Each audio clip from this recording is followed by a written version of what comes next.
Hello and welcome to the Punter Cheltenham Festival special. It's like Christmas Eve in the Punter studio. I've got three very excited children ready to unwrap the biggest betting presents of the year. This is your Cheltenham Festival preview. Don't have a bet on the biggest race meeting of the year without watching the entire hour. We're going to give you some great value, some great tips and some advice you won't hear anywhere else.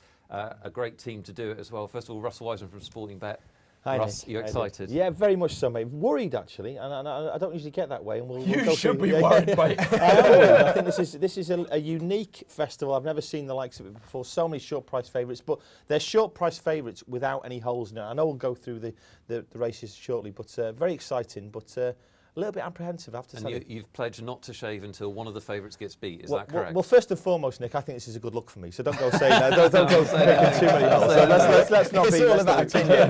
This is bookie stubble. This is what I said to do this the week before Cheltenham. I'll have a shave on Sunday, probably before the big Cheltenham preview at the actual race course. But this is going to be interesting, this show now, because I think we'll pick the holes in some real finite detail. I think this is something that punters should really latch onto. Absolutely. It's going to be a lot of fun. And the most excited person in the studio is our professional punter, Neil Channing. I'm very excited. Actually, I'll tell you what I'm excited now. I'm excited for when we do the Christmas show and we talk about whether there'll be snow on Christmas Day and Ross's beard is down to here. But, no, I'm very excited. I've had a ridiculous amount of anti-post bets. I'm going to be cracking away on the day, pressing buttons all day long. I've got men out there in the shops as we speak, doing business for me.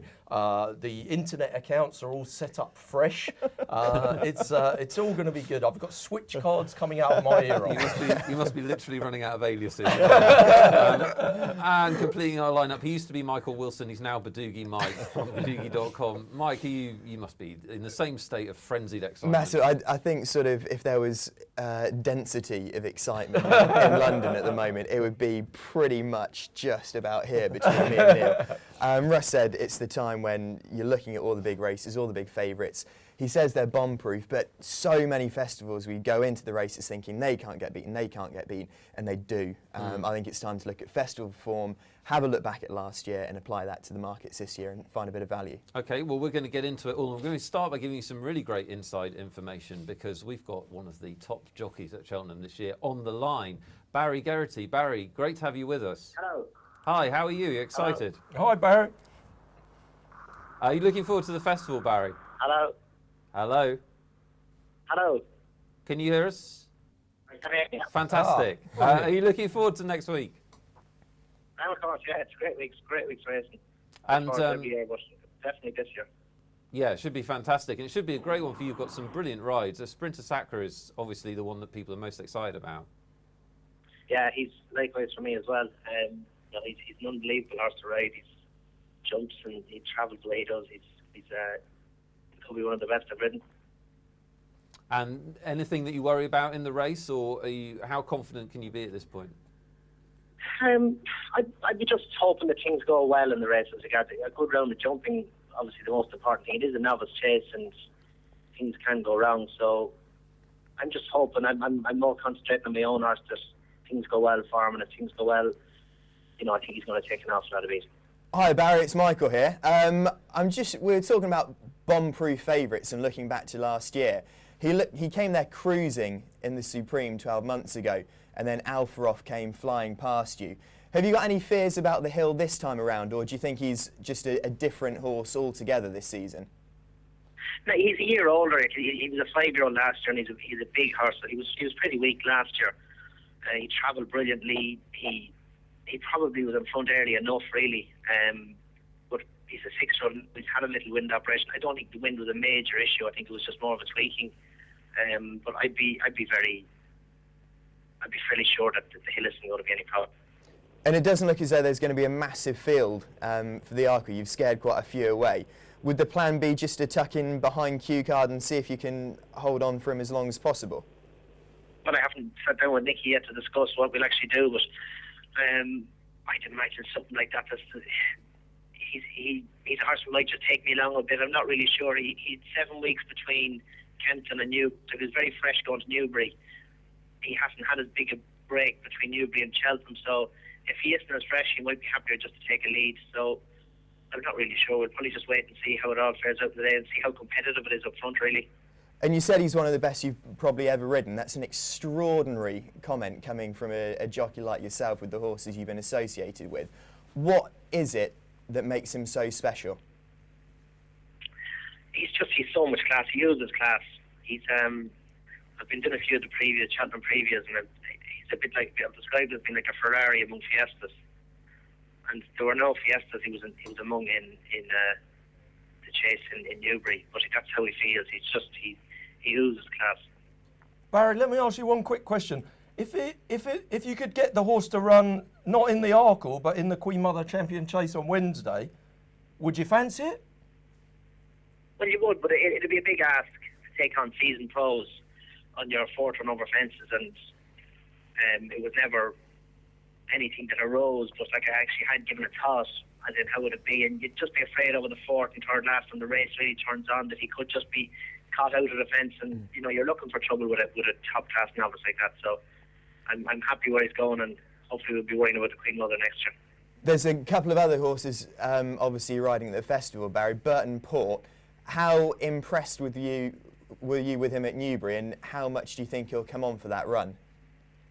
He ran a great race in Newbury. We were hoping he would do what he did, and he should improve an awful lot for that. The bounce factor you have to take into it.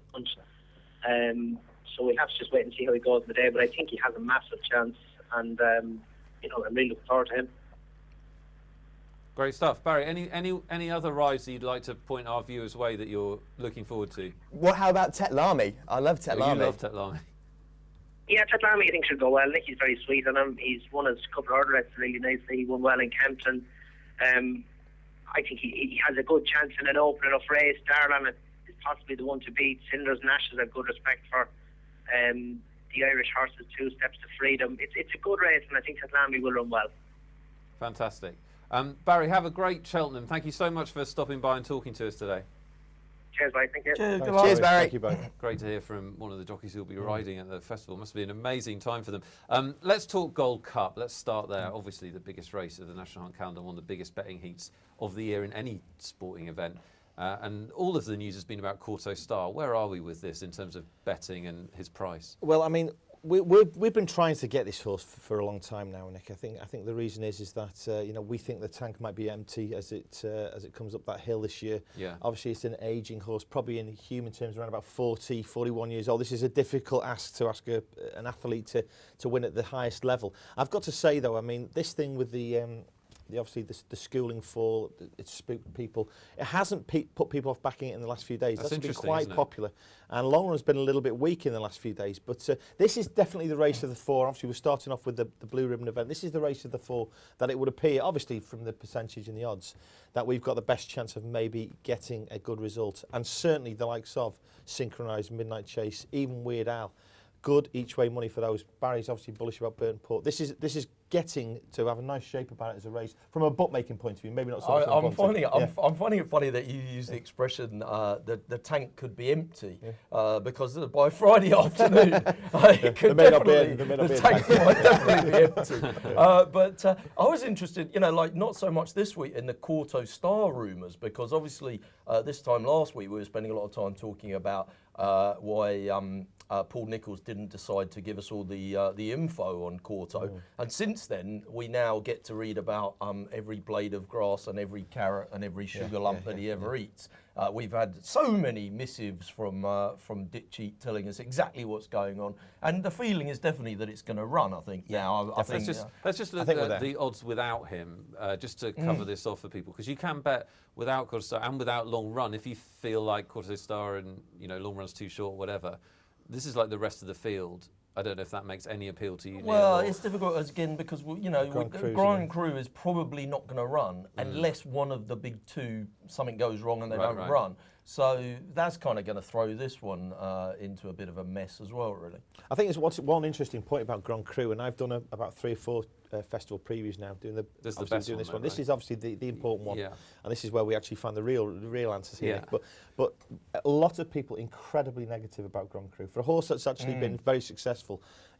Almost unanimous across the board that it will struggle to stay the 3 mile of the RSA, let alone the 3 mile 2 of the big. He travels almost too well, doesn't he, in his races? Like a one-man type horse, so keen, so sweet. And time, I mean, we spoke about it with Barry about Sprinter Sacre in the Supreme last year. He came there travelling and running all over horses, and so did Spirit Sun.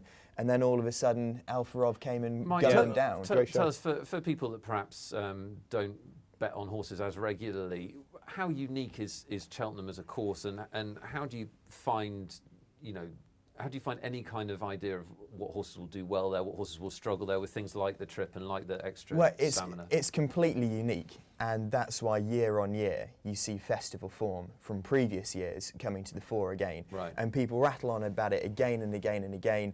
It's not just the course, it's the prelims, it's the build-up, it's the buzz, and the track itself is very up and down. If you stand down at the 2 mile start and look up, you can really see how big that hill is. And you'll watch horses time and time again coming down the centre of the course. The commentators will say, here comes such and such. It happened last year with Q Card. He came there swinging on the bridle, hit the hill, and then, it's gone. You need a horse that can travel well, that can just about travel within its comfort zone, but then stay strongly up that hill, because it is stiff. And it's like Russ was saying, with Grand Cru, that hill could potentially find him out because he almost travels too well in his races. Cup is such a hard race. Talking about the Gold Cup and the betting, though, I think the story this week was really weakness and long run in the market. I mean, considering, for most of the week, Quarto Star is nothing more than 65, maybe now it's 80% to run or 90% to run, but earlier on in the week it was maybe 50-50 whether it was going to run. Yet all that was happening, not long run shortening up, long run weakening. I was going to ask Russ, because I know you're very, spend a lot of time speaking with Mick Fitzgerald, and I would have thought he's got the inside track. What's the story? Well, the vibe on this, and it's not a nice thing to talk about, really, but the vibe about the horse is absolutely sound. It's had some tough races, hasn't jumped so well, but this year, as opposed to last year, Sam Cohen has actually, there was a huge amount of doubt about him last year, but in the races prior to the Gold Cup last year, he actually rode very, very well. And I think he's actually faced a lot more criticism this year. There's a suggestion that maybe he's not in the kind of form that you need to be in to win a Gold Cup. I mean, and any jockey who starts taking their hands off the reins when they jump these big ditches, that immediatly throws it into. Well, that's a good point. And he has definitely not ridden as well this year as he did last year. Last thing I would do if I was jumping a big ditch. It's not in the guidelines. Mike, let me ask you, Mike, because I find that generally when I'm looking at races, I don't actually spend that much time on jockeys. And I was reading something in the Racing Post recently. They did a big profile of Tom Segal, Mr. Pricewise. Yeah. And he was saying he thinks it's the thing that's most underrated by punters. Yeah, I agree. They spend the least time thinking about it. And therefore, it gives you an angle if you concentrate more on the jockeys. The corollary to, I'll try and say that word properly, the opposite side to that is if you just always back horses that are ridden by Ruby Walsh, AP McCoy, you're never going to get value because those ones surely it's always going to be there in the price. Well, so how do you balance those things up? I personally think it's like horses are courses, it's jockeys for races. I think in the big races, Ruby Walsh and Barry Geraghty are head and shoulders above everybody else.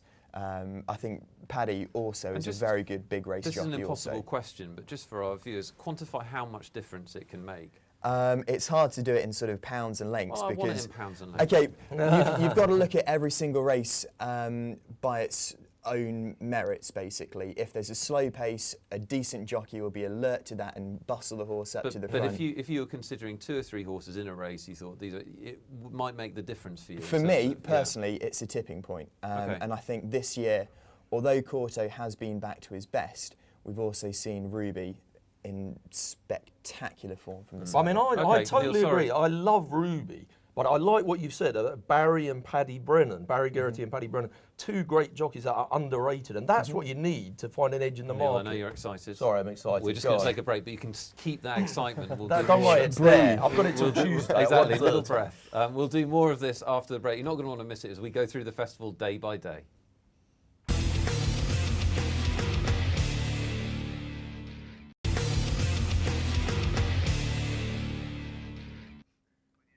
Welcome back to the Punters Cheltenham Festival preview, the most important show of the year. This is where you're going to get your advice that you can take to the bank. Well, that's what I'm hoping anyway, because I'm going to write down everything they say. Now, we're going to start, we've looked at the Gold Cup, we're going to start progressing through the festival. We'll start with day one, and the headline race is the Champion Hurdle. And for bookies, Russ, this is a huge race. I mean, I don't want to be over-egging this, but it's the most important race for probably a couple of years, actually, in the whole industry. Really? I mean, we've got this horse here, Hurricane Fly. And from a personal point of view, I've got to be completely honest with the guys here, with Mike and Neil and yourself. It's very, very important to me that this horse doesn't win. Very important. Extremely important. It is very professional, financial. Very important. No, I think the beard's a good look, to be honest. Very, very important it doesn't win. And the reason is for a couple of reasons. I mean, clearly it's the defending champion. It's the first leg of this big four defending horses who are looking to retain their crowns. Yeah. There are so many bets linked to the performance of Hurricane Fly. I mean, and we can go through the maths of this if you want, but you know, there's going to be other related bets. If we can get this horse beaten, it really kind of opens it up for bookmakers, and we'll be a lot more aggressive with our odds. If this one goes in, everything's in play, and of course we're in danger. And at the moment, it looks as though it's a horse that doesn't have any holes in it. It's, you know, pretty much undefeated over the sticks. You know, it doesn't really mess up. It has had some niggling problems in training over the last couple of years, but never seems to manifest itself on a race course. And unfortunately, so you don't like your chances. No, well, I'm going through the list. I'm desperate to try and find a horse that beats it, and I just struggle to do it. And I'm hoping these guys who are experts can. But it'd be huge. I don't want to go on at length about which horse is going to win this race and which one's not. I'm probably going to have a couple of bets. I'll back Binocular each way for sure, because I think, you know, it was 5-2 favourite for this race about 53 weeks ago. And due to some mess up, it didn't run in the race. You can bet without the favourite. Does that have any appeal for like the casual punter? Or it definitely has an appeal for the casual punter when the favourite's odds on. But I think what's going to happen with Hurricane Fly, I mean, evens is a key tipping point, a key resistance point in betting. Yeah. A lot of punters will say, well, I don't like to bet odds on, but they'll happily wade in and have 50 quid at even money. That's true, and I think, we saw already William Hills this week did what some people would consider a crazy offer. On Monday, they offered 5-4 Hurricane Fly. I think Ladbrokes were 4-6 at the time.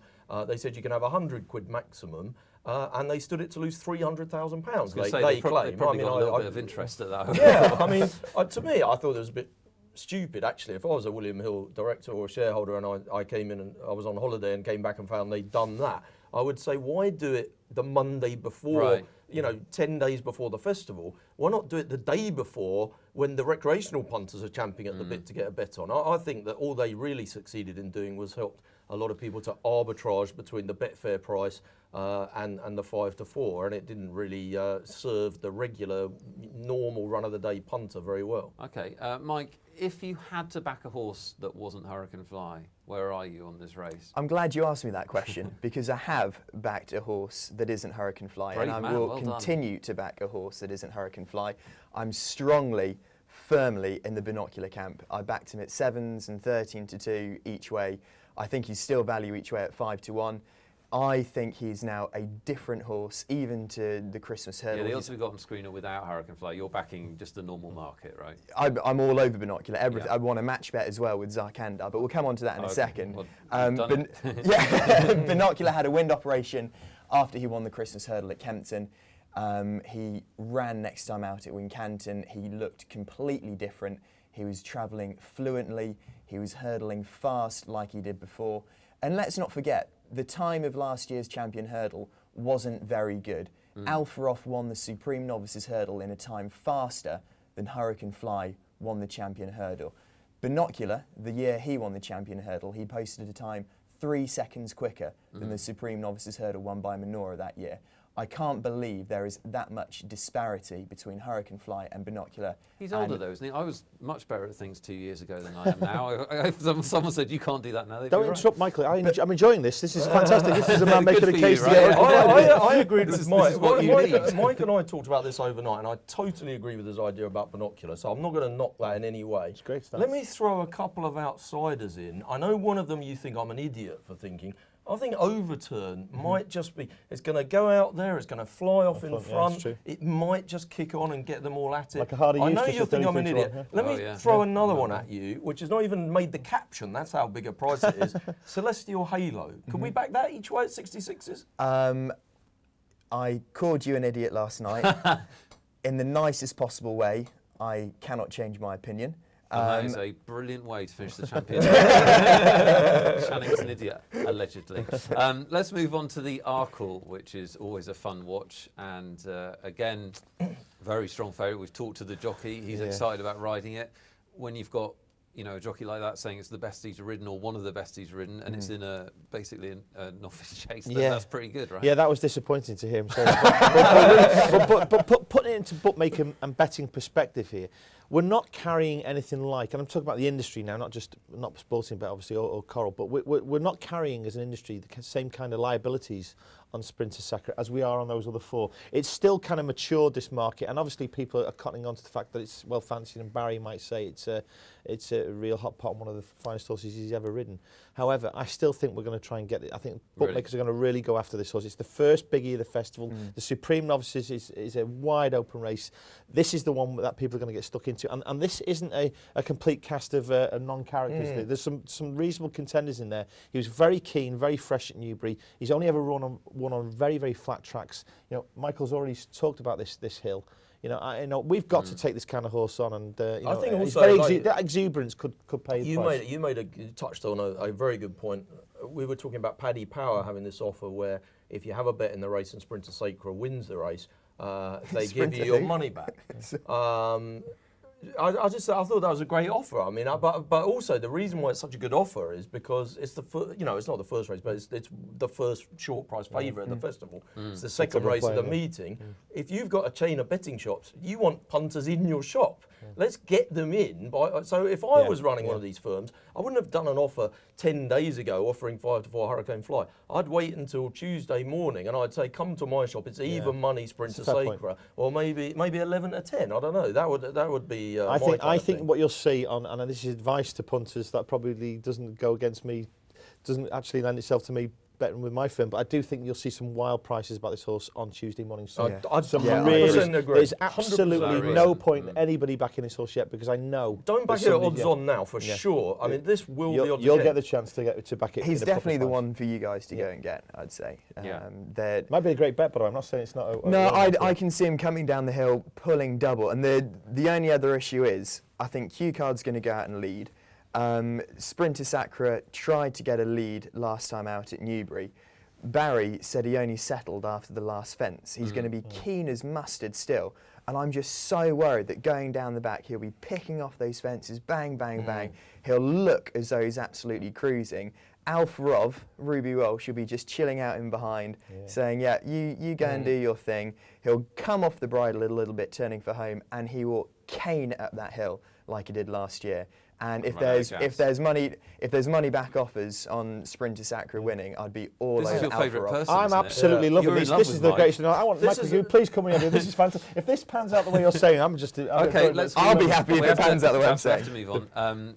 That is the big race on day one. Day two on Wednesday, the Queen Mother Champion Chase, the 2 mile championship. You mean the sporting bet Queen Mother Champion? That's exactly what I mean. That's exactly what I mean. We don't pay 350,000 just for you to just say Queen Mother then.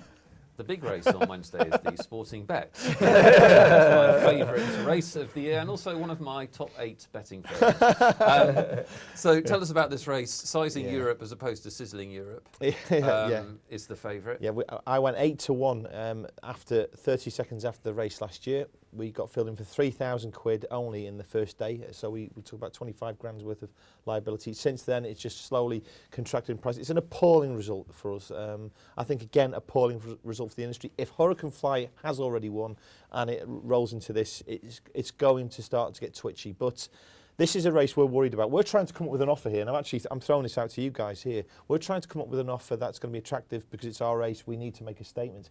Very difficult with a race like this because it doesn't look as though they're really a deep cast of contenders. Well, it's starting to look a lot more. It's starting to look a lot more competitive on the caption because, of course, Corto Star's going in the race. I think that's supposed to be Corto Stones. That one, maybe. But just don't want to put the viewers away. Did you do something last year on the Mother of the? No, we did a couple of offers. What we did at the Tingle Creek was we gave the money back if Sizing Europe won, and it was actually it was a ridiculously generous offer. I don't think we can do that. I don't think we can do that. But we may end up doing something like that. But I'm looking at the race though. I'm trying to find some horse that we really can make a case for winning against it. Big Zeb for me. How on earth can it get older? I can make a case for Big Zeb. Okay. Here's the case for Big Zeb. Big Zeb was 6-4 on to beat Sizing Europe in Ireland last time. Right. Yes, Sizing Europe pretty much dotted up in that race, and Big Zeb didn't run any kind of race. The jockey of Big Zeb said we will beat coming to the first. The ground was horrendous, and we don't run well on that ground. It's a spring horse. It's won the race before. It's a good ground horse. We're going to have a good ground festival. Good. I like it. Yeah, the downside of Big Zeb is age. You know, we all know that. You know, me more than most. And also the fact he's slower than Sizing Europe. Yeah, Sizing Europe has beaten it. Of course, I understand that. But this is why Sizing Europe is 10-11, and Big Zeb is, you know, it's 5-1 in places, and we can have 5-4, quarter of the odds. Did it just finish in the first three? This is a race where Summersby is not going to be a runner. Blazing Tempo probably won't be a runner. Real Dub probably won't be a runner. They'll go to other races. And this could be a six-runner race. We haven't really covered this, but this is basically your strategy for Cheltenham. Is to take advantage of the fact that people are offering quarter the odds. Yeah, all the firms are offering quarter of the odds every race because it's easier to say that than say, well, we're fiddling around changing it for different races. And they're doing that as a concession. And you must punish them in races like the Queen Mother and the Arkle, where there may only be 6 runners in each of those races. Yeah, great advice for punters. We're going to quickly move on to the Rsa Chase. A few complications here because we're not entirely sure what the final field will look like. That's right, isn't it, chaps? So that's right. Lots of complications. Yeah. I mean, all kinds of odds knocking around for all these horses. Grand Cru, we've laid it 9-4. Again, we don't quite know where we stand. This was before there was non-run, no bet, so we're quite well protected on that. Now we're in this kind of unusual territory. The one that's been backed so well in the last 7 days, Sedation, really big prices about that just a week ago, and they've really come for that one. So it's got a nice shape to it, but we all know famously, traditionally, it's a tough race to win. You know, a lot of horses win this race and don't go on to bigger and better things. And maybe Grand Cru again is that kind of horse in the same vein as Sprinter Sacre that might just empty out going up the hill. No proof it just yet, but the suspicion is it might get tired. Mike, anything in this? Yeah, I'd be inclined to take an each way bet to nothing against Sedation or First Lieutenant. Both got festival form, as has Grand Cru and Bobsworth, obviously. But I think they are the two most interesting one at the prices, and also horses coming over from Ireland would tend to sort of stay on pretty well at the hill. Sedations's unbeaten. First Lieutenant, he's found a few to beat him this season, so I'd probably go a mild preference at the moment, an each way bet to nothing on Sedation. Okay, and we live in a world of internet betting and stuff like that. Does the Irish kind of influx into Cheltenham and the amount that they bet on course have any kind of impact anymore? I don't think it's. I mean, money talks, doesn't it? I mean, if they all decide to back the same horse, we're going to see the things shorten up. But I mean, it's such a global financial market now, Cheltenham. Right. It's almost at that level, isn't it? There's so much money around, so much liquidity, exchange-wise, bookmakers offering everything. It's almost got a life of its own. So I don't think they really affect it. But we'll see 1 or 2 big gambles next week. Pinpointing them at the moment is difficult. It looks like already one's taken place, though, as Michael said, with Sedation. Yeah, you do want to be locked and loaded and ready to follow things on the day. That's your lot for part 2, but we've got lots more races to come, the Cheltenham Festival, and of course, our picks from our punters, so don't go anywhere.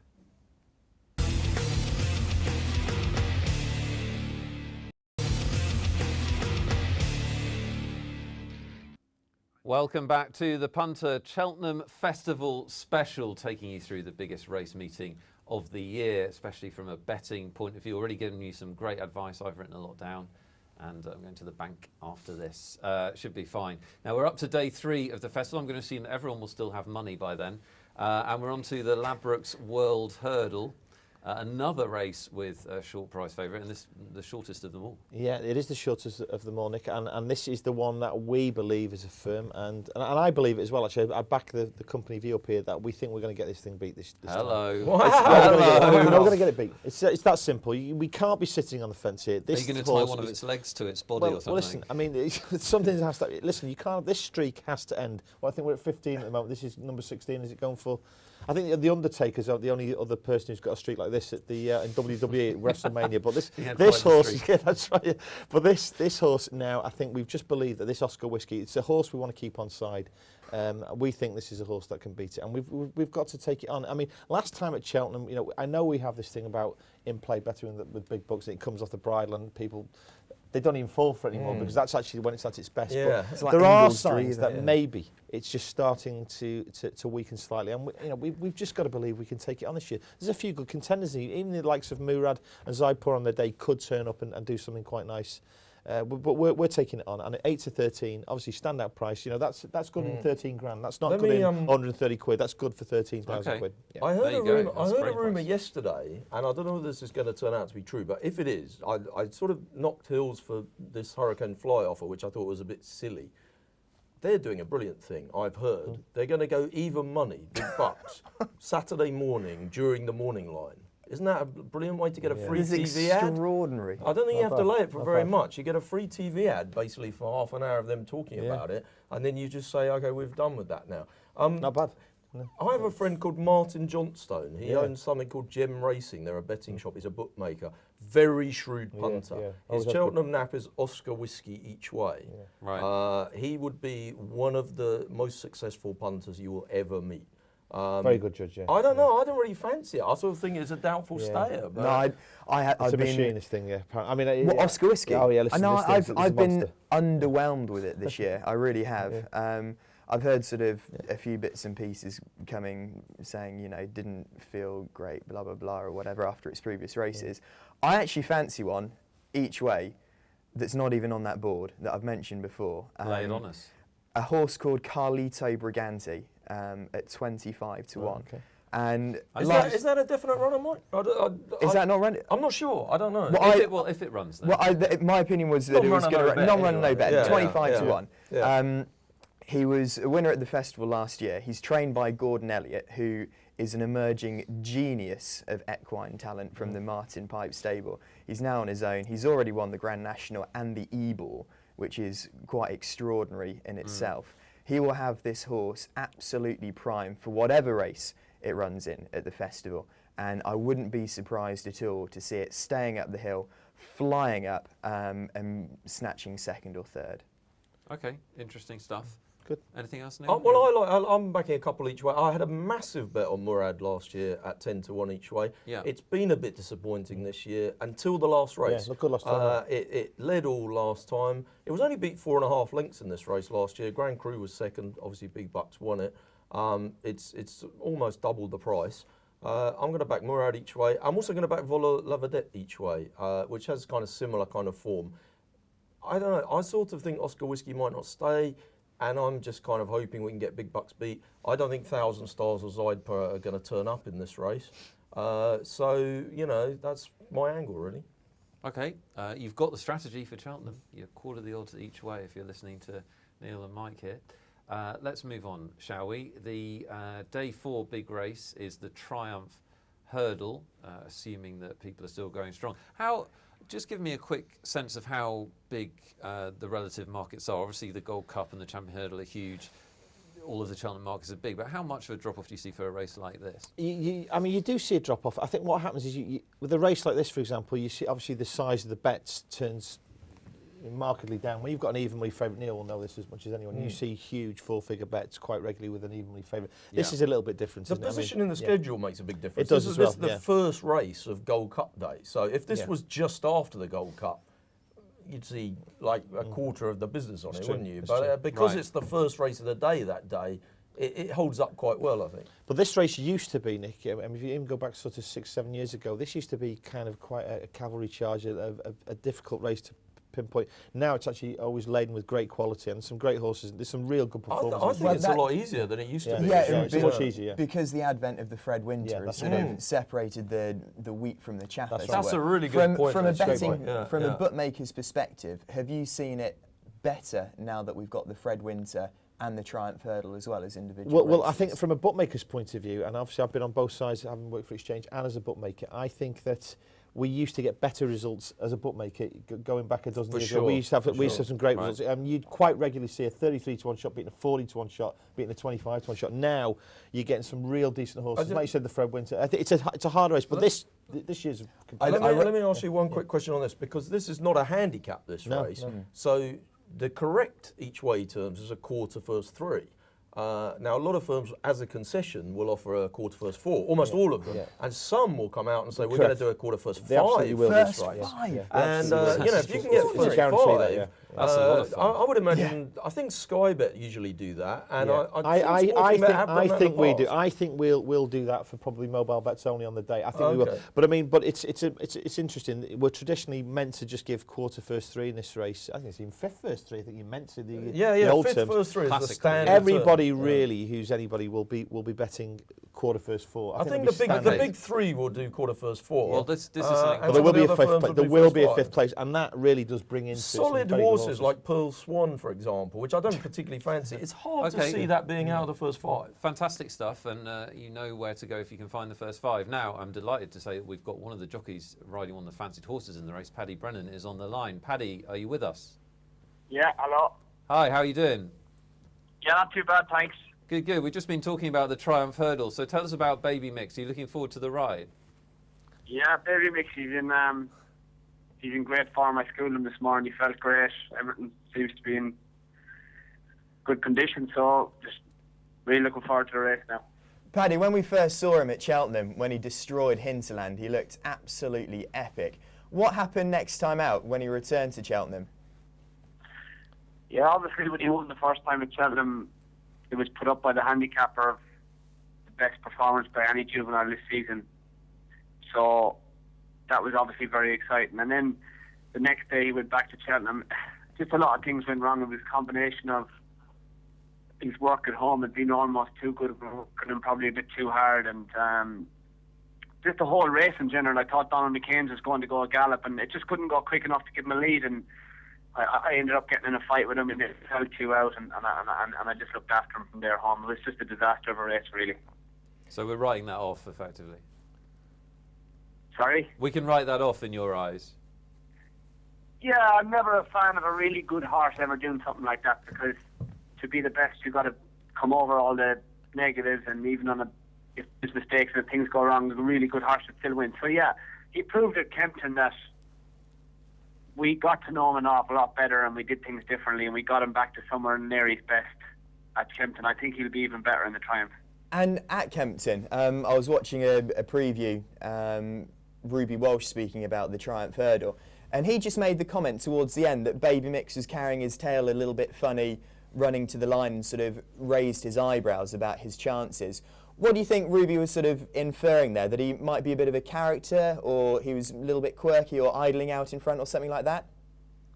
No, I don't think he is, I think he tried really, really hard. I don't think he's one of them that saves a bit for the end, or he's a little bit leery.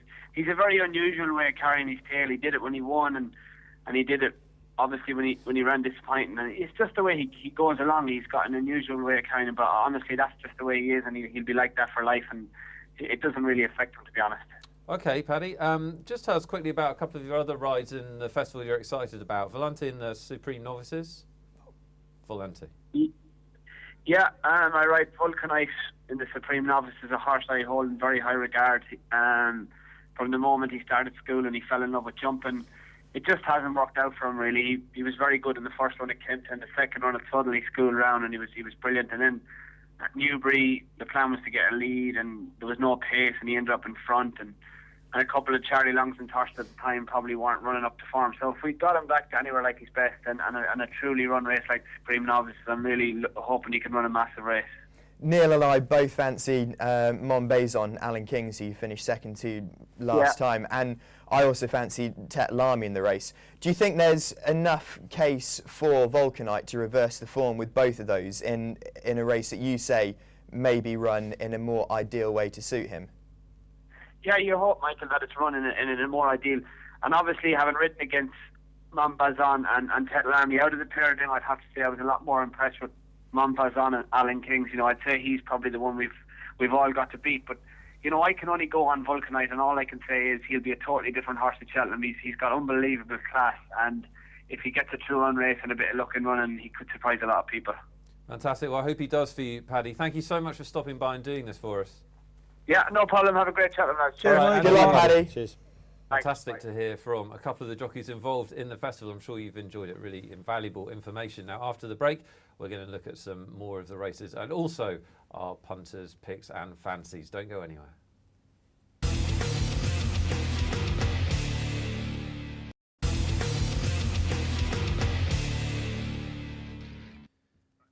Welcome back to the Punters Cheltenham Festival preview. It's been a really fun first 3 parts. We're going to run out of show before we cover everything, but hopefully you've got some guidance for the big races. I just want to talk to the chaps about strategy for Cheltenham generally. Obviously, it's impossible for us in an hour to cover every race and every horse. Neil, there's so much information. We just heard information really directly is. from a jockey. What do you look for? What makes an impact on your decisions? I like to think about the stuff that everyone's thinking about. So price-wise is a massive thing. I mean, Tom Segal is a brilliant tipster. Definitely. If you could get on at all the best prices that he's talking about, he's really, really good. I don't want to hear people knocking him. You see on forums people moaning about him. But if you can find out in advance what he's going to bet, right. Oh, how good is this? I've been following this guy, okay? He's been not, going... Not literally. No, literally. You're stalking. I thought they're making him. stalking illegal I'm again. totally stalking him. that. He's been going around all these preview nights in Ireland, and I've read every word he said because he's giving lots of clues away. When he says... So you're basically looking for quality of information. Yeah, because I want to know what's going to have an effect on the market. Yeah. He said in one of these preview nights, sizing Europe should be 1 to 3. Now, fair enough, you know, that's a viewpoint people can have, whatever. What it tells me is that Price-Wise won't be putting a selection up in that race. So, you know, that's kind of interesting. When he says in another thing, he's doing a charity bet for the kids and he's going to pick Great Endeavour, which is a horse I quite fancy in the Ryanair, a horse that didn't stay when it ran at Cheltenham last year, but now it's running over a shorter trip in a race that's likely to cut up against some horses that I don't really like that much. Like this, what's that horse? Riverside Theatre that won at Ascot. No, that's one I interesting. don't really like that.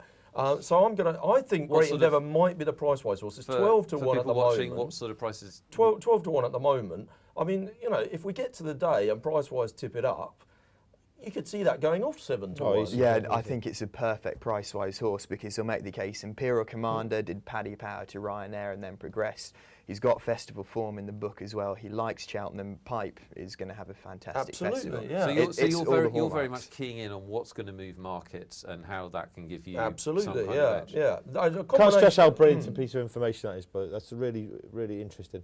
Combination of that and the each way angle as well, that'll be the other thing. And also just the overhyped stuff. A lot of the stuff, I mean, I was reading a very interesting article in the Racing Post today. The fellow was saying, James Pyman, that if you bet every single runner that's less than 10 to 1 in a Grade 1 race at Cheltenham over the last X number of years, you're 18 quid up. How can that be right? You bet every single runner. You don't even have to think about which ones to bet. So now if you can just pare that down a little bit and knock the odd one out here and there, Cheltenham must be a punter's bonanza, surely. How can these bookmakers win? How can you win, Russ?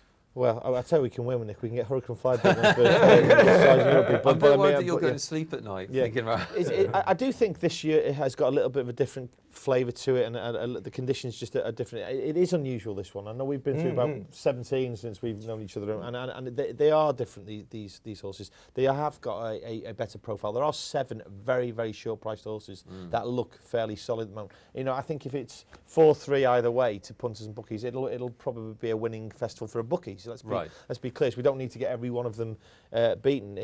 But I mean, all 7 would be an Armageddon. And let's be very clear about this. Neil mentioned this about a month ago. If all 4 of those champions won and maybe a couple of the others, it would completely revolutionise and change the face of betting on a race course forever. More, because a lot of these guys, we'll certainly see a lot of the old guys gone for good. Yeah. That's amazing. Mike, just to complete the picture for us, you've talked a little bit already about trends at Cheltenham. What else, from perhaps a racing point of view, should punters be looking for? I think people get lazy looking at some of the big races. They say, Sprinter Sacre, he's been favourite for so long, he's obviously going to win. And just before we came in to do this, I went back and had a look at the Supreme and the form of Alpha Rob and Sprinter Sacre and thought, yeah, sure, Sprinter Sacre is unbeaten, except the one time he's run at Cheltenham and was beaten by Alpha Rob, and they're 10 to 11 on. Sorry, 10 to 11 and 5 to 2 against. And I'm not sure that disparity is right. The trends thing, if you look back at races run at Cheltenham time and time again, there's so much, and this sounds dull, data that you can go through and trawl through and find massive trends. Since the Fred Winter came into fruition, the first 4 in the betting have always provided the winner of the Triumph Hurdle. The Adonis Hurdle has provided the winner, I think, 3 times out of the last 5 years. That's a great shout. Baby Mix ticks all the boxes. Again, in the Triumph, horses first seeing a racecourse in England after November. So Baby Mix ticks all the boxes there. The Supreme Novices, last time out winners in the last 6 weeks. All of the front of the market you can cross out. Montbaison comes out completely on top, and it was interesting that Paddy Brennan, note that one down, said that he's the one to beat from the perspective of Vulcan. Just to pick up on one thing you said there about Alpha Offer and Sprinter Sacra, because I totally agree with you. I think you should revisit these races. It's very easy to go along with the perceived wisdom. I've been going along with the perceived wisdom for 2 weeks now, or 3 weeks or 4 weeks, that Manora can't jump. I saw it run a couple of times. It can't jump. Dickie Johnson, I don't know, he's a great hurdle rider. I don't think he's a very good chase rider. He doesn't present a horse at a fence well, this kind of thing. People say the same about the Tizard boy, Joe Tizard. Q-Card has run 2 races at Cheltenham against Alpha Off. It's 1-1. One's 7-1, one's 5-2. In a race that might have 6 runners where you can bet each way a quarter first 3. Manora, everybody says it can't jump. What do you think? Philip Hobbs is an idiot? He sent it to Yogi Breisner. It's been doing nothing but jump fences for the last 4 weeks. This horse is going to jump. Is going to be a different horse on the day. We're talking about a horse that's pretty much the favourite for the Champion Hurdle 12 months ago. Absolutely, it's a Cheltenham horse, and it's 10-1 each way first 3 in a 6-runner race. Do you think chasing slightly soured him? Because I loved him when he won the Supreme. I backed him when he won the Greatwood. I didn't love the way he tackled the hill at Cheltenham in last year's Supreme. He's now gone chasing, and I'm just wondering if that old sparkle is still actually there. I totally take what you're saying on board. I totally understand the arguments for Sprinter Sacra. All I can say is one is even money, one is 10-1. Yeah. There's so much less. There's so much less that needs to happen for the 10-1. Should have been a shorter price. You know, it's really hard for the even money to be wrong, you know, and it should have been 3-1 on, but it's not that hard for a 10-1 should have been 6-4 or whatever. You've made a compelling case, and I think people will be on it after that. Just going to rattle through some of the more novelty bets that you can have at the meeting. Let's look at the leading jockey bet that you can have. Punters like this kind of thing at Cheltenham Festival, gives them an interest throughout the meeting, I think. Leading jockey. Not a market. Well, Ruby's always just so incredibly popular in this market. I mean, he hasn't been on this show. How can he win it? That's right. Yeah, that's right. Barry on the back of that. Yeah. This is another one where the mental concessions came in. Ladbrokes went even money, Ruby, in the week. Just for a fun thing, just to try and kick off some action. No shock why we're 8-13. We want to take on big bucks. So I mean, that's why we're probably making it from a percentage point of view a little bit bigger than some of the others. And but again, you know, you kind of look at the horses that they're riding. These guys. I mean, he's that price for a reason. I'm sure there'll be some recreational players who play on Tony McCoy 10-1. In reality, he's probably a 25-1. Yeah, he'll always be over that way. Let's be absolutely realistic about this. He should be about 25-1. I'll tell you one other thing that happens in this market sometimes is a guy like, I don't know, Robert Thornton or somebody like that, lower down the list, has 2 16 or 20-1 winners in a handicap, one on each of the first 2 days, and is the leader coming into day 3.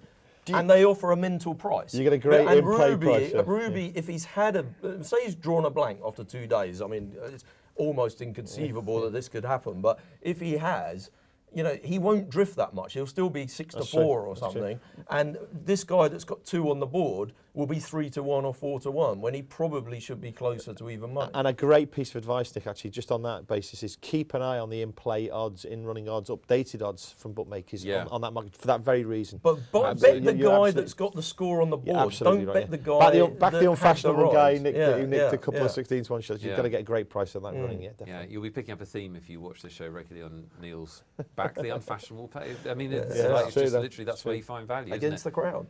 Let's tick off leading trainer, shall we? Because there'll be a little bit of interest in that as well. Willie Mullins, Nicky Henderson lead that market. I'm not so much interested in the actual market for the leading trainer as opposed to trainers which sometimes get forgotten about a little bit coming into this festival. And year on year, no one, and he's not even on that board, mentions Nigel Twiston-Davies. And he gets his horses right for the spring. He always pops up with a few winners here and there. He is quieter this year because he doesn't have Imperial Commander towards the head of the Gold Cup betting like he did in previous years. And I think he's been a little bit forgotten. Horses like Astracad have great chances in the Grand Annual. And just remember to take a second look and double check on his horses. I would make a quick point here to say that the day that we found out that Paul Nicholls' horses were coughing was about 3 weeks ago now. Maybe 2 weeks ago. Willie Mullins was cut from 15 to 8 into 11 to 10 with Corals. Paul Nicholls drifted out to 7 to 2. We don't hear about the coughing anymore. No one's talking about it, but the prices haven't reverted to where they were. I think people got, there was a sudden movement on this market and nothing much has happened since. The other thing is Alan King has shortened from 25 to 1 into 12 to 1, just on the basis of Paul Keeley, who I love dearly, tipping him up in the Racing Post as the potential winner. I think that's basically the only reason it shortened up. I like Paul a lot. I think he's quite a shrewd judge in some ways, but it's not enough to make it 12 to 1 instead of 25 to 1. I wouldn't back him now at 12 to 1 or 14 to 1 with Corals. Russ, I had a question about market moves during the festival and on the day. From the recreational punter's point of view, you will see things move, you will see like big moves for horses. When that happens, what should they make of it? Because I think there's a tendency of the recreational punters to think they should be on something. Yeah, well, I think in the early morning, you'll see some moves that relate to price-wise. Clearly, there are a certain band of tipsters and some of the ones that we won't mention now, but who will tip up horses, and you will see a natural movement for those horses, and maybe some of the others get pushed out. Remember, we're competing for business here, so we're not really looking to cut everything too massively. But when there's a run on a horse, we've got to pay attention. I think the really significant thing at the moment now, in the last 15 minutes before any race, if you see any major moves in the last 15 minutes, that is purely because of weight of money. That's real money being bet at real prices. You can't fake it in that stage. There's too much money in exchange land. There's too many real proper players like the likes of Neil and Michael playing. That's something. Late money at Cheltenham is highly significant, and it's big money as well. I think if you go through the years, you do see a lot of these horses that get backed late on that do actually go in. I'd pay attention to that, because we're not talking about a few thousand here. We're talking about a few hundred thousand. I'd love to see somebody do a statistical analysis of late moves versus how. Well, I think actually I tend to be against late moves, but I like to be against them when it's for a reason that doesn't make any difference to the chances of this horse winning. If Tony McCoy's had the first 2 winners and his horse in the third race is 8 to 1 everywhere in the morning, it goes off 9 to 2. That's a wonderful time to be against it as a pro. That is one to lay. Obviously, it means McCoy's in form and he's riding with confidence. But that's a great point as well. But that obviously the chance of his horse, he's still the same horse. Because this meeting does have an internal dynamic, for one of the less fancy word. It does. People do try and pick up on what's happening. Yeah, and there's momentum as well. Sort of everyone loves yards in form. We don't really know sort of why it happens, but sometimes they're just absolutely bouncing. I've been having a look through the handicaps over the last few days, and I think David Pipe has got a fantastic sort of charge going into all those sort of races. The package, I think, is really interesting in what is now the JLT Specialty Handicap Chase. Great endeavour. I know it's not Handicap the Ryanair. I think he's got a solid chance in that. And the other thing I'm looking forward to with the handicaps is the general market consensus having a buzz about a horse towards the top of the market who's run its races so far this year. I'll be looking at horses around about the 11 stone mark and underneath, because there's an extraordinary statistic against horses carrying more than 11 stone in both handicap hurdles and handicap chases at the festival. That is a very good point as well. But a great tip for punters here, and Neil's touched upon it, but let's clarify. Each individual day has its own individual sets of bets. If Ruby Walsh or Tommy McCoy ride a double or even a treble in the early stages of a day, which it could happen, you are absolutely guaranteed that the final handicap hurdle horse, that was 12 to 1 in the morning, that's 8 to 1, is the wrong price. There's no question. If you're backing that as a single in its own right, you're taking the wrong price. There's no doubt, because there are people every single day who will religiously place lucky 15s on all those guys. I love that point that Mike's made about the weights, though, because I think in the handicaps, we've been going through a lot of the non-handicap races, and we're talking about these real top stables, Henderson, Nicholls. These guys don't do so well in the handicap hurdles because their horses are generally, they've been running, honestly and fairly, and they've been running in good races, and they haven't got little dark ones. people like Ferdy Murphy, up north. they're lurking there. Their horses, they haven't been campaigned so openly, I won't say honestly, and they're, they're more likely to sneak in at a big price. Well, there's one classic race, which is the 3 mile handicap chase on the first day. Hold On Julio and Quantitative Easing are both towards the head of the market. Quantitative Easing won his big race this season in the Boyle Sports Gold Cup in December. Hold On Julio has been going up through the handicap, looks impressive, but his jumping isn't certainly going to hold up.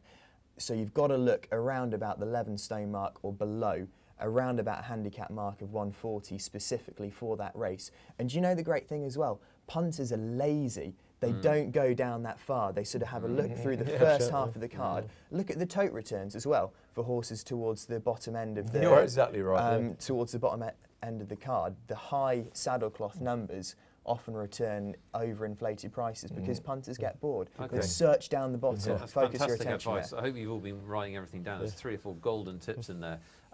Talking of golden tips, we're going to get to Neil's charity bets and also any other one-off tips you'd like to throw in, guys. But Neil, let's talk about your picks.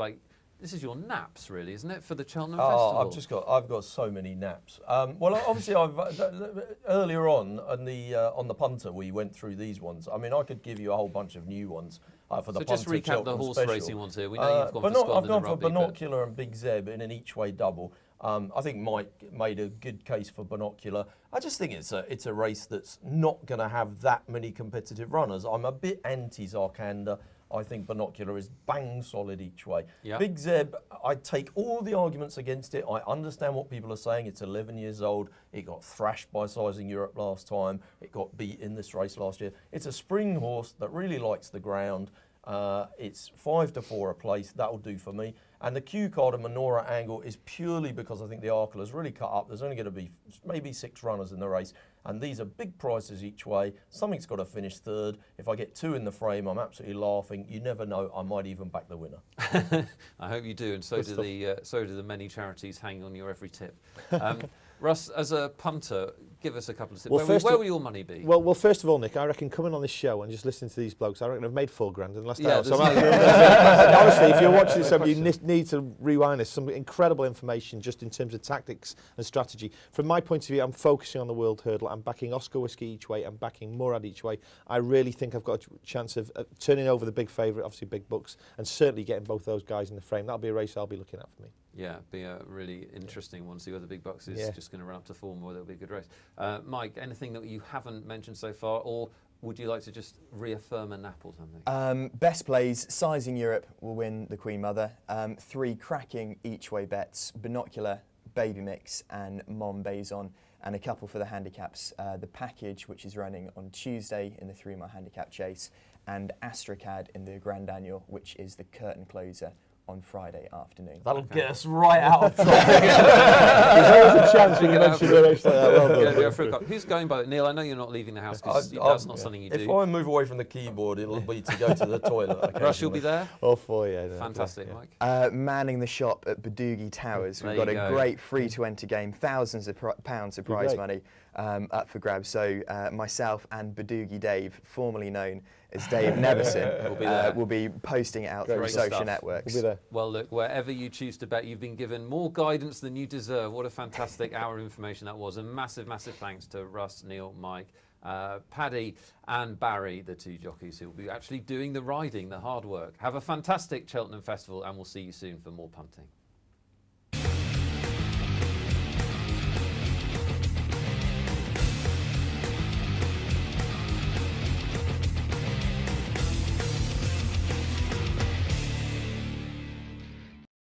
Stay ahead of the game with Sports Tonight Live. Don't miss a thing. Subscribe to our YouTube channel. Search for Sports Tonight Live on Facebook and like our fan page. Follow Sports Tonight TV on Twitter and tweet us your thoughts and opinions. Sports Tonight Live, it's the platform for the fans.